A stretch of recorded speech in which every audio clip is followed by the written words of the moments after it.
Sewing a 1905 Edwardian blouse. Hello, I'm Maggie and welcome back to my channel.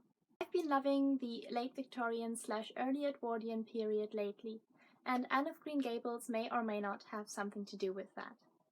I also came across this book, Authentic Victorian Dressmaking Techniques, which was originally published in 1905 under the title Dressmaking Up to Date, and I'm really excited to try out some of the techniques mentioned there.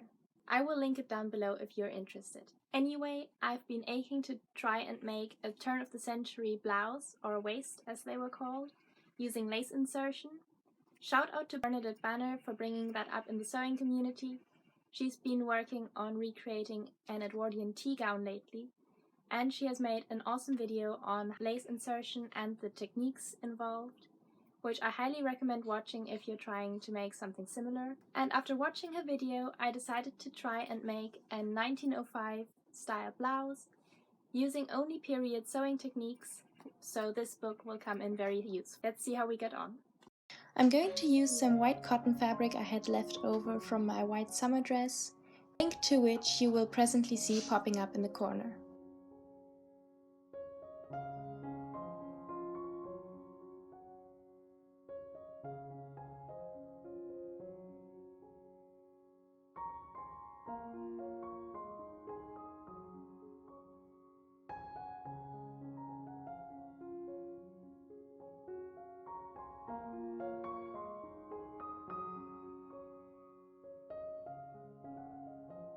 These are the pieces I ended up with. The pattern is self-drafted and I cut 2 of each shape. I started with the pin-tucked yoke, so I took that piece and, well, pin-tucked it. I used about 4mm 1/16 of an inch seam allowance. I just did it by eye, so I can't really tell. And I used about 1.5 centimeters or 5/8 of an inch of a distance between the tucks.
And I also pin-tucked the cuffs and pressed the tucks in place.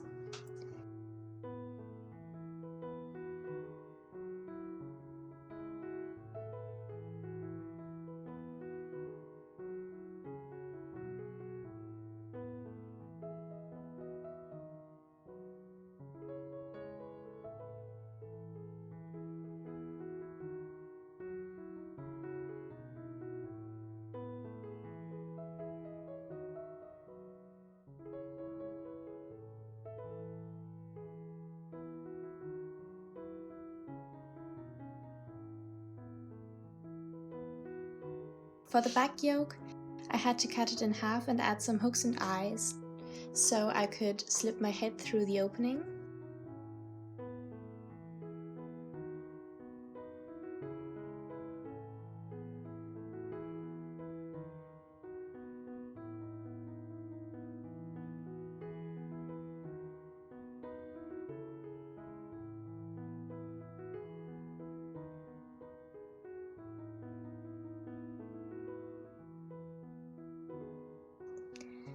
And then I attached the lace and attached the lace to the back.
As I hadn't cut out the V on the back, same as I did on the front, I just sewed on the entire yoke and lace and cut out the V neck afterwards, which actually made the sewing a lot easier. I then gathered the top and bottom of the sleeves. I did this by hand since I don't know if Victorians would have used a sewing machine for that.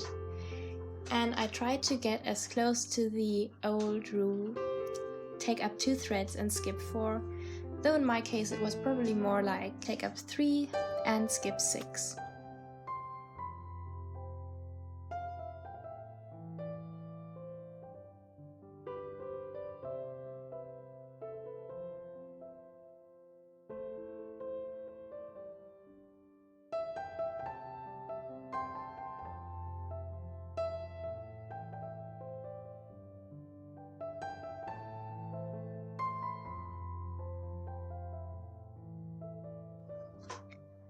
I also shortened the sleeves to about elbow length, and I used the excess bit to lengthen the cuffs.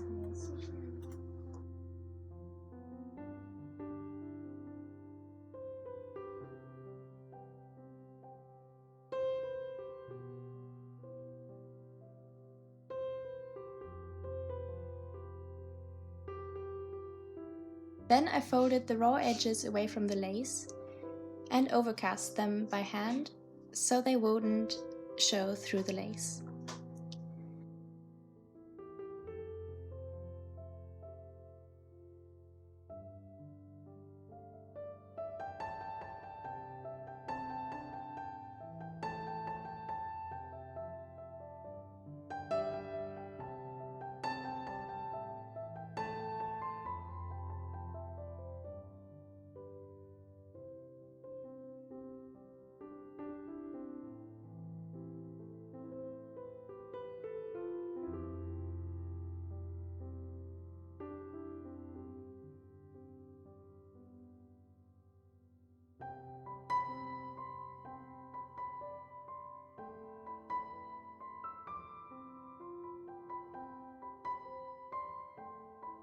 And I also added a second row of lace to the front panel of my blouse. I sewed the lace on by machine since this was quite common in the Edwardian era, although it was recommended to do it by hand if the time was available.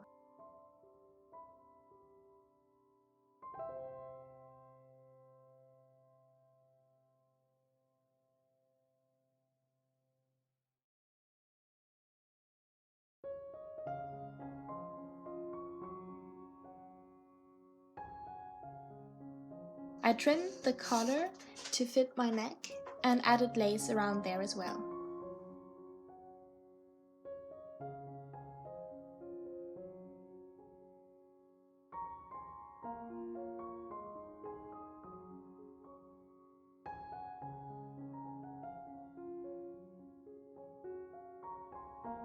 I sewed all the bits and pieces of the sleeves together.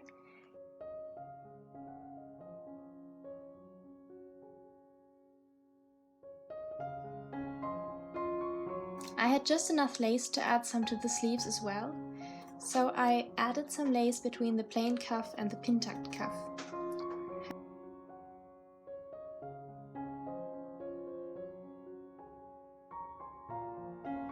And I then sewed the sleeves shut.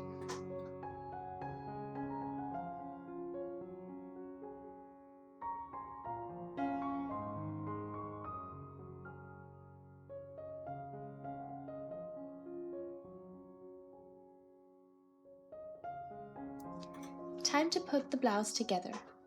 I French seamed the sides as instructed in the book I mentioned.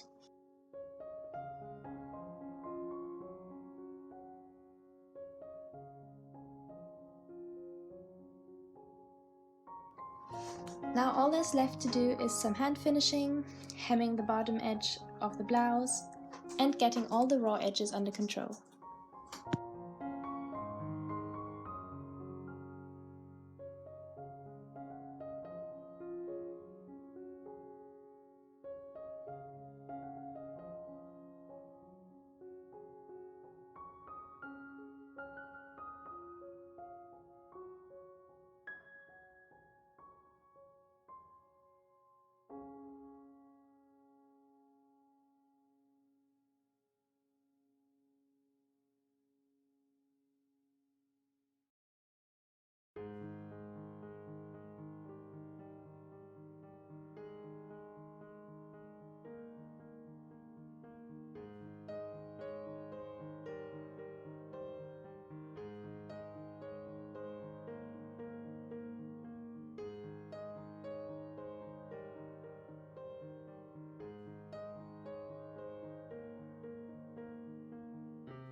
I really love how this blouse turned out. You can also wear it with jeans for a more modern look. I hope you enjoyed this video. If you haven't already, you can subscribe to my free newsletter here to get access to bonus resources and templates, as well as get all my new videos directly to your inbox. And I will see you in my next video.